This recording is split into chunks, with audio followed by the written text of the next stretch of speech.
Hymn to Intellectual Beauty.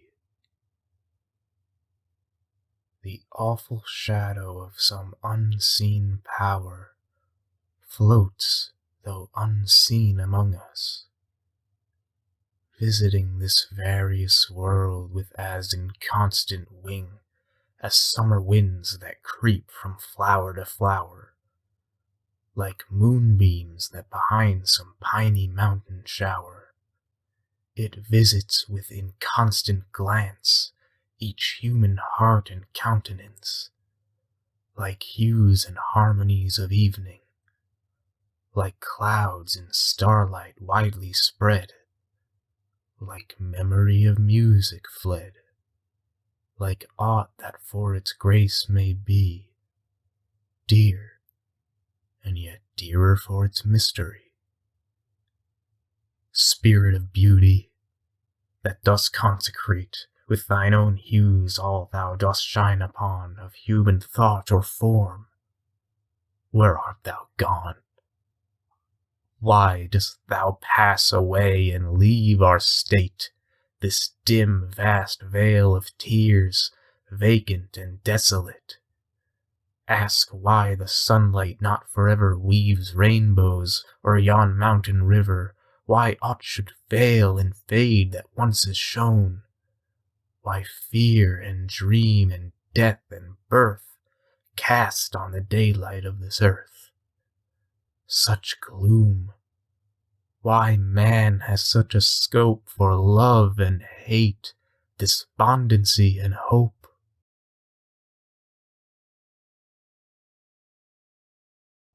No voice from some sublimer world hath ever to sage or poet these responses given. Therefore the names of demon, ghost, and heaven remain the records for their vain endeavor, frail spells whose uttered charm might not avail to sever from all we hear and all we see doubt, chance, and mutability. Thy light alone, like mist o'er mountains driven, or music by the night wind sent through strings of some still instrument, or moonlight on a midnight stream, gives grace and truth to life's unquiet dream. Love, hope, and self-esteem, like clouds depart and come, for some uncertain moments lent. Man were immortal and omnipotent, didst thou, unknown and awful as thou art, keep with thy glorious train firm state within his heart, thou messenger of sympathies that wax and wane in lovers' eyes, thou that to human thought art nourishment, like darkness to a dying flame. Depart not as thy shadow came. Depart not, lest the grave should be, like life and fear, a dark reality.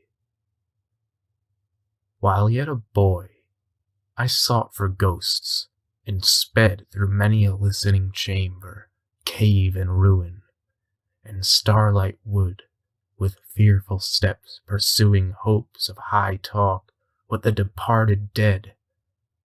I called on poisonous names with which our youth is fed.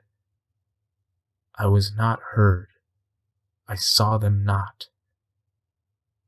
When musing deeply on the lot of life, at that sweet time when winds are wooing all vital things that wake to bring news of birds in blossoming, sudden thy shadow fell on me. I shrieked and clasped my hands in ecstasy. I vowed that I would dedicate my powers to thee and thine. Have I not kept the vow? With beating heart and streaming eyes, even now, I call the phantoms of 1,000 hours, each from his voiceless grave. They have envisioned bowers of studious zeal or love's delight, outwatched with me the envious night. They know that never joy illumed my brow, unlinked with hope that thou wouldst free this world from its dark slavery. that thou, O awful loveliness, wouldst give whatever these words cannot express.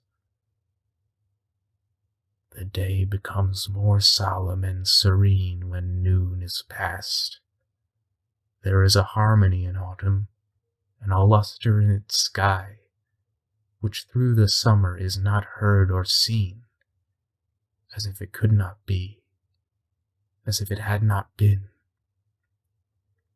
Thus let thy power, which like the truth of nature on my passive youth descended to my onward life supply, its calm to one who worships thee, and every form containing thee, whom, Spirit fair, thy spells did bind to fear himself and love all humankind.